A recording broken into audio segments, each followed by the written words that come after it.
Hey, I received a really good viewer question regarding plugins and home recording and digital audio workstations. It's a really awesome time in music right now because never has there ever been so many options available to us for crafting awesome guitar tones. And the technology has gotten so good. And a lot of these plugins just sound so awesome and they make things very simple and convenient. You think of a guitar plugin as like an amp simulator that you could use digitally. So you could, plug into your computer or use it for recording. And once downloaded and installed, a guitar plugin could be used a couple of different ways. It could be opened up inside of your DAW, which is a digital audio workstation, which we'll talk about in a minute, and applied to a track, much like you would add like a effect like reverb or chorus, right? Or some plugins that they make are standalone, meaning you don't need to have any guitar recording software or open it up inside of a DAW. You could just open it up in your app on your computer or laptop or whatever and start playing. Some plugins you could do both. You could use it as a standalone, use it in your DAW. And what the plugin does is it takes that dry guitar signal from your interface, and I'll get into what an interface is in a second too. So that plugin takes that signal from your interface and it applies, gain and effects and EQ and speaker simulation, and it creates a complete guitar setup digitally. It's a digital representation of an actual physical amplifier and other things too, like cabinet simulation, microphone placement. And in fact, most of the plugins have a guitar user interface or a GUI, and I'll show you pictures of that. An interface that looks like a real amp. So you could sit there and, turn the knobs and control the volume and the gain and the EQ settings. So these graphic interfaces are really cool because it looks like an amp and allows you to go in there and tweak it. And it's nice because you have this complete control. Because not only you have the amp, but you could choose what kind of cabinet you want. Do you want a 212, a 412, a 410, right? A 112, whatever, as well as you could choose which microphone you want to use. You want to use a dynamic mic, a 57, a ribbon mic, and you could choose the mic placement. So you could really get down into the nitty gritty. First of all, you need an interface. I use an older interface. I've had it a long time, a Steinberg UR22. It does a great job. But basically what an interface is you plug your guitar right into it with a 1/4 inch cable, and what that interface does, it has converters in it or inverters in it, and it kind of takes your guitar signal and it converts it into the digital signal, zeros and ones, and then shoots it into your computer. You connect it to your computer, and this way your computer can understand it, you can manipulate it, and you could save it. So the guitar into the interface, and then the interface you go into through the USB usually into your computer.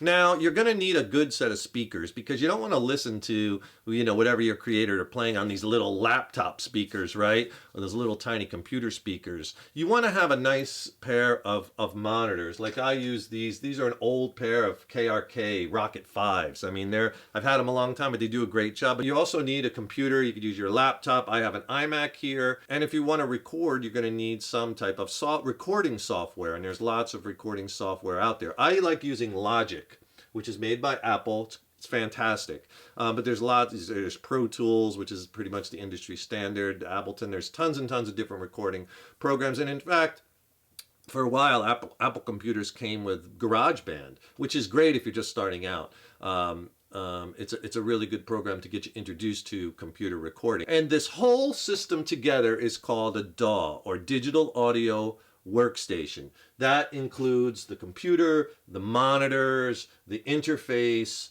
right? Everything together, the software, everything together is called your DAW. Now, is this made to replace amps, was the question. And my answer to that would be no, because I still love my tube amps and I use them live all the time. I love the sound of tube amps. I really do in a live setting. But for computer recording, for recording demos, for, practicing at home, for videoing, it's just so convenient to use the plugins that I end up using those a lot. Like when I'm doing a lot of my recording videos, it's so easy, just take my guitar, plug in and go. I don't have to set up a cabinet and a head with a microphone and then run it to the computer. I don't have to go out there and, adjust volumes. I don't have to isolate it because these plugins, they sound really good at low volume. That's one of the big advantages to them. But for me personally, I also love tube amps. So I don't think they're a replacement, and I think some people might argue that, So it's up to the preference of the user, right? What sounds best to your ears. But the plugins, using plugins, have a lot of advantages. They don't break down.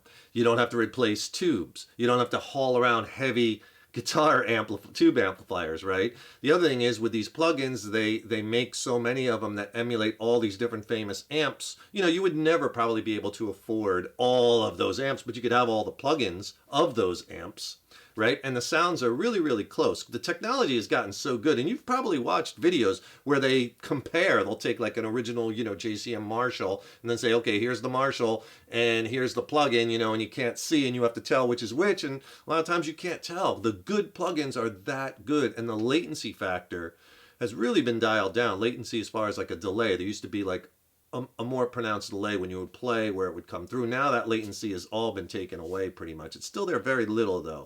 And the better plugins really react like an actual guitar amp. You know what I mean? Like you have that feel, that amp in the room kind of feel, and it feels and reacts dynamically like an amp. They're just gotten so good. And it's so much less expensive than going out and buying all these different amplifiers, as well as you'd have to have all that space to store them and haul them and whatnot, and you don't have to do that with the plugins. The other thing that's a big advantage to using plugins, if you're recording guitar, you could record your guitar clean, and then you can take it on a track and then apply all the different plugins, right? You don't have to play the same part over and over again through amp 1, amp 2, amp 3, amp A, amp B. You can just take it and just apply the plugin, see how it sounds. I don't like that one, apply a different plugin. Oh, I'll apply a different plugin. You could have an endless stream of amps through your guitar parts. So that's a big advantage of something that you really can't do unless you have tons and tons of physical amps. So they're easy to use, super, super convenient, super consistent sound. And it really makes recording easy. Now, disadvantage-wise, there are some disadvantages to the plugins.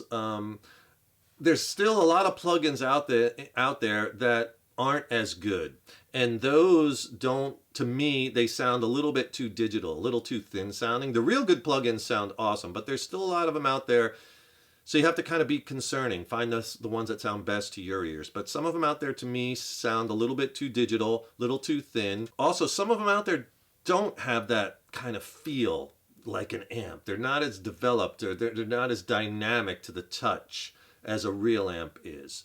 But the better plugins are. But there's good ones out there and not so good ones. So I think it's really easy to get started using plugins, having fun and enjoying them. All you really need is obviously your guitar, your interface, your computer. Again, you could use the plugin as a standalone if it's a standalone plugin, a good set of studio monitors, right? So what you want to do to get started is, find some plugins that sound good to your ears. And, dictated by the style of music that you like, go to the manufacturer's websites and listen to them. And a lot of the manufacturers of plugins now offer free trials. You could try the plugin for 7 days or 14 days, see how you like it. Neural DSP is one of my favorite. I have a bunch of their plugins. They make some killer plugins. I like the Archetype Plini. I use it all the time. I use the Archetype Petrucci is good. The Archetype Abassi I've tried is really good. The Archetype Nali I like as well. But there's lots of companies out there. IK Multimedia makes some good plugins. Amplitude, ToneMax, Positive Grid, Waves, Overloud, TH. I've used the TH2, TH3 for guitar. PreSonus, Blue Cat Audio. Guitar Rig, which is Native Instruments, I believe. Here's some examples of some plugins that I use. Check these out.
you so much for watching. Take care, rock on. See you in the next lesson.